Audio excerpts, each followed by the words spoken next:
The empire on the brink. The day Rome fell. The sack of Rome, for 10 AD. Opening. For more than 8 centuries, one city stood above all others. Its armies had marched from the misty forests of Britain to the burning deserts of Africa. Its roads stretched farther than anyone had ever imagined possible. Kings bowed before it. Nations feared it. Entire civilizations disappeared beneath its legions. Rome was more than a city. It was an idea, an empire that seemed chosen by fate itself. Generations were born believing one simple truth. Rome could never fall. Its walls had resisted invaders for centuries. Its wealth was beyond imagination. Its emperors ruled millions. Even when civil wars erupted or barbarian tribes raided distant provinces, people believed the eternal city would always endure. But history has a way of humbling even the greatest powers. In the summer of 410 AD, something happened that no Roman could have imagined. For the first time in nearly 800 years, a foreign army would enter the eternal city. Not as allies, not as merchants, but as conquerors. The shock would echo across the known world. Many believed the end of civilization had arrived. This is the story of the day Rome lost its invincibility, a giant already growing weak. Although Rome still appeared magnificent, the empire hiding behind its marble temples was no longer the unstoppable force it had once been. The warning signs had been building for decades. The western provinces were becoming poorer every year. Taxes kept rising while harvests became less reliable. Trade routes that had once carried endless caravans of goods were increasingly threatened by raids and instability. Many farmers abandoned their land because they could no longer afford to keep it. Entire regions that had once supplied the empire with grain, metals, and soldiers were beginning to decline. Meanwhile, the cost of defending Rome's enormous frontiers continued to grow. Thousands of miles of borders stretched from Britain to the Danube and beyond. Keeping those borders secure required hundreds of thousands of soldiers. It was becoming impossible. Even worse, Rome's enemies were no longer scattered tribes fighting among themselves. Many had become organized kingdoms with experienced warriors who had learned Roman tactics after serving alongside imperial armies. The empire was no longer facing primitive raiders. It was facing rivals who understood exactly how Rome fought. The death of a great emperor. In 395 AD, Emperor Theodosius I died. He would become known as the last ruler to govern both halves of the Roman Empire. Before his death, he made a decision that would shape history. Instead of leaving the empire united, he divided it permanently between his 2 sons. Arcadius received the wealthy Eastern Roman Empire, ruling from Constantinople. Honorius inherited the Western Roman Empire. On paper, it looked like a practical solution. In reality, it weakened both halves. The East possessed richer cities, stronger trade, and greater financial resources. The West inherited longer frontiers, more dangerous enemies, and fewer resources with which to defend itself. Although both emperors claimed to rule together, political cooperation quickly gave way to rivalry, suspicion, and conflicting priorities. When the West needed help, the East often looked after its own interests first. The unity that had made Rome nearly unstoppable for centuries was beginning to disappear. An emperor without experience. The situation became even worse because of the man now wearing the imperial crown. Honorius was only 10 years old when he became emperor. He had never commanded an army. He had never governed a province. He had never faced an enemy. Every important decision had to be made by others. As he grew older, little changed. Ancient historians often described him as cautious, isolated, and heavily influenced by advisors inside the imperial court. Rather than leading soldiers in the field like earlier emperors, Honorius preferred the safety of his palace. Eventually, the imperial court was moved from Milan to Ravenna. It was a brilliant defensive position. Surrounded by marshes and protected by strong fortifications, Ravenna was extremely difficult to capture. For the emperor, it offered security. For the people of Rome, however, it carried a troubling message. The emperor no longer believed even northern Italy was safe. If the ruler himself hid behind marshes instead of standing beside his people, what confidence could ordinary citizens possibly have? Rome's greatest general. Fortunately for the empire, there was still one man capable of holding everything together. His name was Stilicho. Half Roman and half Vandal by birth, Stilicho had risen through the ranks because of his extraordinary military talent. Theodosius trusted him completely. Before dying, the emperor reportedly asked Stilicho to protect both of his sons and preserve stability within the empire. That responsibility was enormous. And for years, Stilicho fulfilled it brilliantly. Whenever barbarian armies crossed Roman borders, he marched to meet them. Whenever rebellions erupted, he crushed them. Whenever panic spread across Italy, people looked toward one man, not the emperor, Stilicho. Many historians believe he was the last truly great military commander of the Western Roman Empire. Without him, the empire's survival would become increasingly uncertain. A new leader among the Goths. While Rome struggled with political division, another powerful figure was rising beyond its borders. His name was Alaric. Unlike earlier barbarian chiefs who simply raided Roman territory for loot, Alaric had a far greater vision. He understood Rome better than most Romans expected. Many Goths had already served inside the Roman army. Some had fought alongside Roman legions. Others had learned Roman discipline, tactics, and command structures. Alaric himself had experience dealing with the empire and knew both its strengths and its weaknesses. His people, the Visigoths, were not wandering bands of raiders. They were an organized nation searching for security, land, and recognition. For years, they had asked Rome for better treatment. Often, they received broken promises instead. Frustration slowly turned into anger. Anger would soon become war. The first invasion of Italy.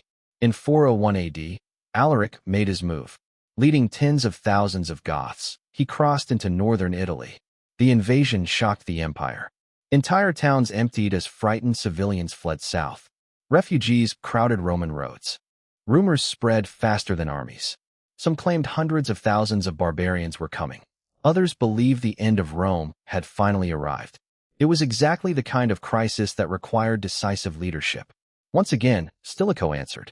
Gathering every available soldier, he confronted Alaric near Pollentia during Easter of 402 AD. The battle was fierce. Although the outcome remains debated by historians, Stilicho managed to halt the Gothic advance and force Alaric to withdraw. For Rome, it was a temporary victory. Many celebrated. But Stilicho understood something others refused to admit. Alaric had not been destroyed. He had survived. And someday, he would return. Ending of Part 1. For several more years, Stilicho remained the shield protecting the Western Roman Empire. As long as he commanded Rome's armies, there was still hope that the empire could survive. But inside the imperial court, ambition proved more dangerous than any barbarian army. Jealous politicians whispered into the emperor's ear. False accusations spread. The man who had saved Rome time and time again was suddenly portrayed as a traitor. In 408 AD, Emperor Honorius made the worst decision of his reign. He ordered the execution of Stilicho. With a single command, Rome eliminated the only general capable of stopping Alaric. The gates to disaster had just begun to open. The siege of the Eternal City. A fatal mistake. The execution of Stilicho did more than remove Rome's greatest general. It shattered the fragile balance that had kept the Western Empire alive. Inside Ravenna, many senators and court officials celebrated. They believed they had eliminated a dangerous rival who had become too powerful. But beyond the palace walls, the consequences were immediate. Thousands of barbarian soldiers had served faithfully in the Roman army under Stilicho's command. Many had fought for Rome for years. They had families living throughout Italy and believed they had finally found a place within the empire. After Stilicho's death, fear and suspicion swept through the imperial court. Officials began accusing anyone of barbarian origin of treason. Then the violence began. Across Italy, mobs attacked the wives and children of Gothic soldiers. Homes were burned. Entire families were slaughtered.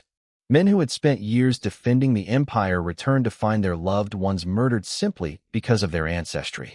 For those soldiers, there was no longer any reason to remain loyal. Ancient sources suggest that tens of thousands abandoned the Roman army. They did not disappear into the countryside. They marched north, straight to Alaric. What had been a dangerous enemy suddenly became far stronger, not because Alaric had won a battle, but because Rome had handed him experienced soldiers who knew its tactics, roads, and weaknesses. Without lifting a sword, the empire had strengthened the very army that threatened its survival. Alaric's final demand. Alaric understood the opportunity before him. He knew the Western Empire had lost its best commander. Its army was divided. Its politicians were arguing among themselves. Its emperor refused to leave the safety of Ravenna. Instead of marching immediately on Rome, Alaric tried diplomacy one last time. His demands were surprisingly modest compared to what he might have taken by force. He asked for land where his people could settle. He wanted regular payments of grain. He requested an official military command within the empire. These were not the demands of a conqueror seeking to destroy Rome. They were the demands of a leader seeking recognition and security for his people. Some Roman officials urged Honorius to negotiate. Others warned that rejecting Alaric would lead to disaster.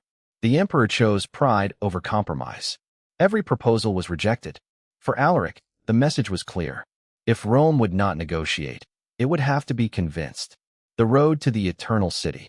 In late 408 AD, the Visigothic army crossed into central Italy once again.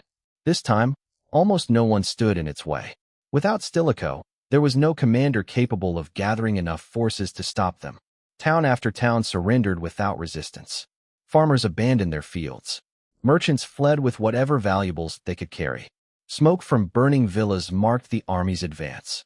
As news spread, fear reached the Eternal City itself. Rome had not faced an enemy at its gates for generations. Many citizens could scarcely believe the reports. Surely the emperor would send an army.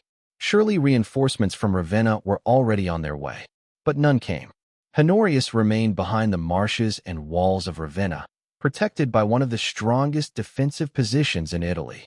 Rome, the city that had ruled the Mediterranean for centuries, would largely have to face the crisis alone. The siege begins. When Alaric reached Rome, he did not order an immediate assault. Instead, he chose a far more effective strategy. He surrounded the city. No food entered. No supplies arrived. No one left without risking death.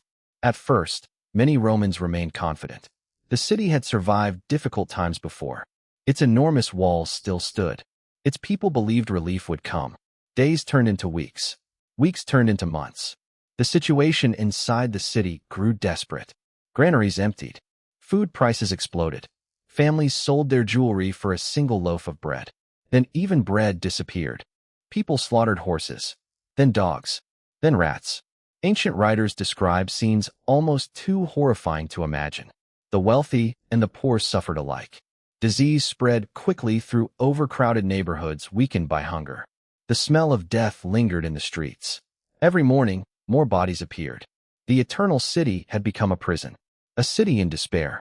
As starvation tightened its grip, panic replaced confidence. The Senate desperately searched for a solution. Some argued they should continue resisting until imperial troops arrived. Others knew those troops were never coming. A delegation was finally sent to meet Alaric outside the walls.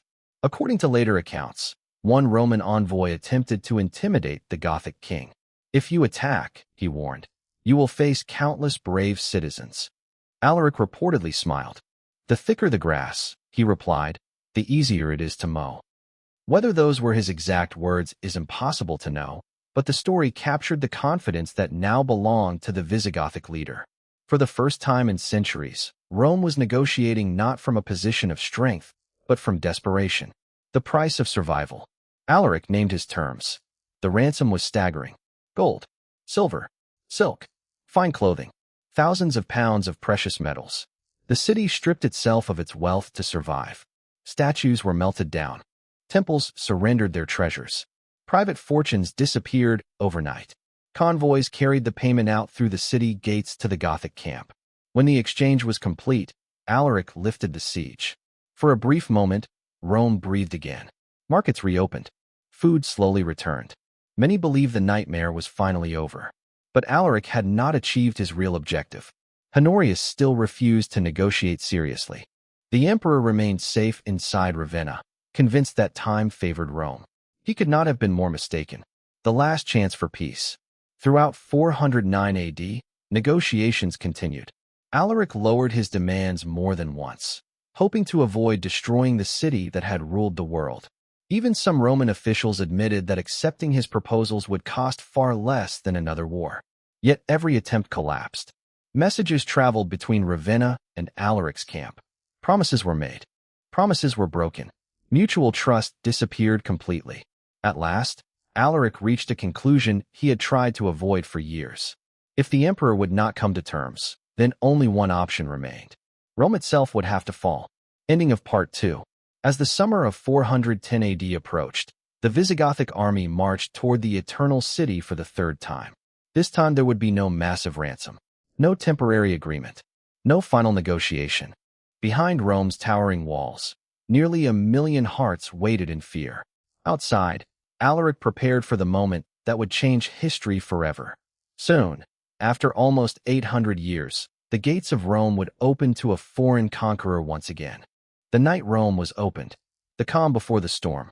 By the summer of 410 AD, Rome had become a city living on borrowed time. The enormous walls still stood proudly around the Eternal City, but the confidence they once inspired had vanished. Everyone knew Alaric had returned. Everyone knew his army was waiting. And everyone understood one terrifying truth. This time, there would be no rescue. The emperor remained in Ravenna. The Roman army was scattered.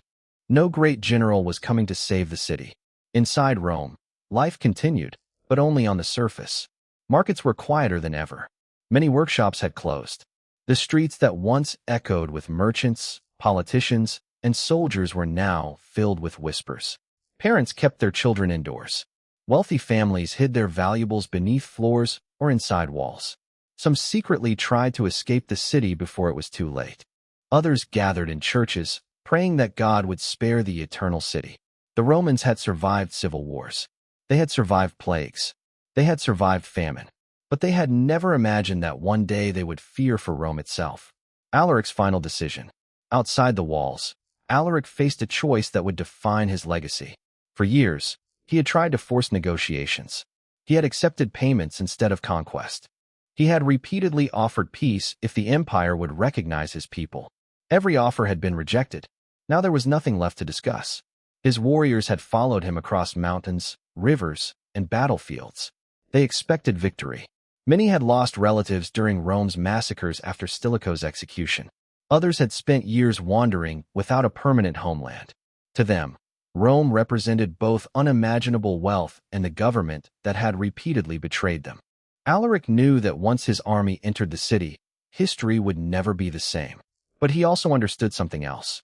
Destroying Rome completely would bring him little benefit. His goal was not to erase the Eternal City from the map. He wanted to demonstrate that even the greatest empire in the world could no longer ignore him. A city that could no longer defend itself. Rome's walls remained impressive. Stretching nearly 12 miles around the city, the Aurelian walls had protected generations of Romans. Massive towers overlooked every approach. Strong gates reinforced with iron guarded the entrances. Centuries earlier, an attacking army would have needed enormous siege engines and months of brutal fighting to break through. But the strongest walls in the world cannot save a city that has lost hope. Food shortages had weakened the population. Political divisions had destroyed unity. Many defenders were exhausted after years of uncertainty. The city was no longer protected by confidence. It was protected only by stone. The night everything changed. On the night of August 24th, 410 AD, silence settled over Rome. The streets were unusually still. Beyond the walls, thousands of Gothic warriors waited in darkness. Then, sometime before dawn, everything changed. The Salarian Gate, one of the northern entrances to the city, was opened from the inside. Exactly how it happened remains one of history's great mysteries. Some ancient writers claim that Gothic slaves living inside Rome secretly unlocked the gate. Others believe desperate servants, hoping to save their own lives, betrayed the city. There are even accounts suggesting that members of the Roman aristocracy ordered the gates opened because they believed surrender would spare Rome from complete destruction. The truth has been lost to history, but the result was undeniable. The gate swung open, and the Visigoths rushed inside. For the first time since the Gallic invasion nearly 8 centuries earlier, a foreign army had entered Rome. The Eternal City falls. The first sounds were not battle cries. They were footsteps. Thousands of armored warriors poured through the open gate, moving quickly into the sleeping city. Within moments, horns echoed through the streets. Dogs barked. People awoke in confusion. Then came the screams. Citizens rushed to their windows and saw armed men flooding into the city. Panic spread faster than fire. Families grabbed whatever they could carry. Children cried as parents searched desperately for somewhere, anywhere, to hide. Some attempted to barricade their homes. Others ran toward churches, believing they would find sanctuary. The Roman defenders fought where they could, but resistance was scattered and uncoordinated. There was no central command, no emperor, no stilicho, no army large enough to organize a defense. The city had been caught completely off guard. Within hours, the eternal city belonged to Alaric. 3 days of fear. Although Rome had fallen, Alaric did not permit his warriors to destroy everything. He gave strict orders. Churches dedicated to Saints Peter and Paul were to be respected. Those who sought refuge inside many Christian sanctuaries were not to be harmed. This surprised many Romans. The Visigoths were Christians themselves, followers of Arian Christianity, which differed from the beliefs held by most Romans, but they still regarded sacred places with respect. Even so, the city experienced 3 terrifying days. Homes of wealthy senators were broken into. Treasures collected over centuries disappeared. Palaces were stripped of gold, silver, fine furniture, and priceless works of art. Storehouses were emptied. Imperial estates were looted. Many aristocrats were taken prisoner in hopes of receiving ransom. Among the captives was one of the empire's most important women, Galla Placidia, the sister of Emperor Honorius. Her capture shocked the Roman world. If even the emperor's own family was no longer safe, who was? A symbol shattered. As dawn rose over Rome, smoke drifted above the rooftops. The city still stood. Its temples still overlooked the streets. The Colosseum remained. The Forum remained. The Senate House still stood. Yet something invisible had been destroyed forever. For centuries, Rome had been more than the capital of an empire. It had been a symbol of eternity. People believed its walls could never be breached. That illusion died the moment the Salarian Gate opened. Word spread rapidly across Italy, then across Gaul, across Africa, across the Eastern Empire. The impossible had happened. Rome had fallen, not because its walls were weak, but because the empire behind those walls had already begun to collapse. Ending of Part 3. For 3 long days, the greatest city on earth belonged to the Visigoths. Its treasures vanished. Its nobles became prisoners.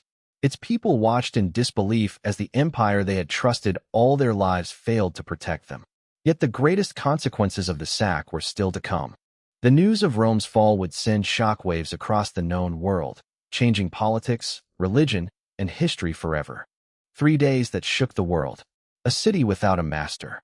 As the sun rose over Rome on the morning after the Visigoths entered the city, an eerie silence hung over streets that had once been the center of the civilized world. The city had not been destroyed in a single night. It had simply stopped belonging to the Romans. For centuries, people from every corner of the empire had looked toward Rome as the heart of power. Emperors issued laws from its palaces. Victorious generals celebrated triumphs through its streets. Senators debated the future of nations beneath its marble roofs. Now, those same streets echoed with the footsteps of foreign warriors. There was no imperial army marching through the Forum. No triumphant emperor riding through the city. No orders restoring peace. The empire that had ruled the Mediterranean for hundreds of years had vanished when its people needed it most. Many Romans later wrote that what frightened them most was not the violence. It was the complete absence of authority. For the first time in living memory, Rome had no master. The search for treasure. Alaric had not come simply to prove a point. His army needed supplies. For years, the Visigoths had wandered across Roman territory searching for land and security. They had fought battles, endured harsh winters, and survived constant uncertainty. Their reward, at last, lay inside the richest city in the West. Groups of Gothic warriors spread through different districts of Rome. They entered the magnificent homes of senators, opening storerooms filled with silver plates, gold jewelry, expensive furniture, silk garments, and imported spices from distant lands. Many aristocratic families had spent generations building enormous fortunes. In only a few hours, much of that wealth disappeared. Servants pointed toward hidden vaults in exchange for mercy. Others refused to speak, even under torture. Some wealthy Romans attempted to disguise themselves as ordinary citizens. Others fled through narrow streets, carrying whatever valuables they could hold. Yet few escaped unnoticed. The conquerors knew exactly where Rome's wealth was concentrated. Palaces that had once hosted lavish banquets became empty shells, stripped of nearly everything of value. Fear in every street. Not every neighborhood experienced the sack in the same way. Some districts were looted heavily. Others saw surprisingly little violence. Much depended on the discipline of the Gothic warriors who entered each area and whether local residents resisted. Families hid inside their homes, praying that armed men would pass without stopping. Children remained silent as parents covered their mouths, terrified that a single sound might reveal their hiding place. Outside, frightened citizens ran toward churches, believing the sacred buildings would offer protection. Many carried nothing except the clothes they wore. Others dragged elderly relatives through crowded streets, desperate to reach safety before the soldiers arrived. The fear was overwhelming because no one knew what would happen next. Would the Visigoths burn the city? Would they massacre everyone? Would Rome disappear forever? Every passing hour seemed longer than the last. Churches become sanctuaries. One remarkable aspect of the sack surprised even Rome's enemies. Alaric had issued strict instructions before entering the city. Churches dedicated to Saints Peter and Paul were to be treated as places of refuge. Although the Visigoths followed Arian Christianity rather than the Nicene faith practiced by most Romans, they still respected Christian holy places. Ancient writers describe scenes unlike anything the empire had witnessed before. Crowds of frightened Romans gathered inside basilicas. Priests stood at the entrances, hoping their presence would discourage violence. In many cases, it worked. Some Gothic warriors even escorted civilians safely to churches instead of attacking them. Not every order was obeyed. There were certainly acts of cruelty, theft, and bloodshed. But compared with many other ancient conquests, the sack of Rome was far more restrained than later generations often imagined. The city suffered humiliation and enormous material loss. It did not suffer total annihilation. That distinction would prove important for its survival. The capture of Galla Placidia. Among the thousands caught during the sack was one prisoner whose fate carried enormous political significance. Galla Placidia. She was no ordinary noblewoman. She was the daughter of Emperor Theodosius I and the sister of Emperor Honorius himself. As members of the Gothic army searched the imperial residences, Galla Placidia fell into their hands. Her capture sent shockwaves across the empire. If the emperor's own sister could become a captive, it meant no family in Rome was beyond the reach of the invaders. Yet Alaric treated her as a valuable political hostage rather than an ordinary prisoner. He understood that members of the imperial family possessed enormous diplomatic value. Years later, Galla Placidia would play a remarkable role in Roman history, eventually becoming one of the most influential women of the Western Empire. But in the summer of 410, her future was uncertain. She left Rome not as a princess, but as the captive of the man who had conquered the Eternal City. The third day, after nearly 3 days of looting, something unexpected happened. The violence began to fade. There was no order to burn the city to the ground. No attempt to erase Rome from history. The Visigoths had achieved what they wanted. They had demonstrated their strength. They had taken immense wealth. They had secured important prisoners. Most importantly, they had shown the entire world that the greatest city on earth was no longer untouchable. Alaric understood that remaining in Rome for too long would be dangerous. Supplies would eventually run low. Disease could spread. Most importantly, Roman forces from other regions might eventually regroup. He ordered his warriors to prepare for departure. One by one, long columns of Gothic soldiers marched out of the city carrying wagons filled with treasure, livestock, weapons, and countless valuables collected during the sack. Among them walked hundreds of Roman captives, including senators, wealthy citizens, and members of the imperial household. As they disappeared down the roads leading south, Rome was left standing. But it was no longer the same city they had entered. A victory that changed history. Physically, Rome had survived. Its great monuments still dominated the skyline. The Colosseum remained. The Pantheon remained. The Forum still stood. Visitors arriving weeks later would still recognize the Eternal City. Yet beneath that familiar appearance, everything had changed. For nearly 8 centuries, Rome had represented stability. Even when emperors were assassinated, even when civil wars erupted, Even when distant provinces rebelled, people believed the city itself was eternal. That belief died in August of 410. The psychological impact of the sack was far greater than the physical damage. If Rome could be conquered, then perhaps the empire itself was no longer protected by destiny. Perhaps it was simply another kingdom. Strong, powerful, but mortal. Ending of Part 4. As Alaric and his army marched south through Italy, the Roman world struggled to understand what had just happened. The news spread from village to village, from port to port, and eventually across the entire Mediterranean. People refused to believe it at first. Surely the reports were exaggerated. Surely Rome had not truly fallen. But they were true. The eternal city had been conquered, and the consequences would reach far beyond Italy. They would reshape the future of Europe and mark the beginning of the end for the Western Roman Empire.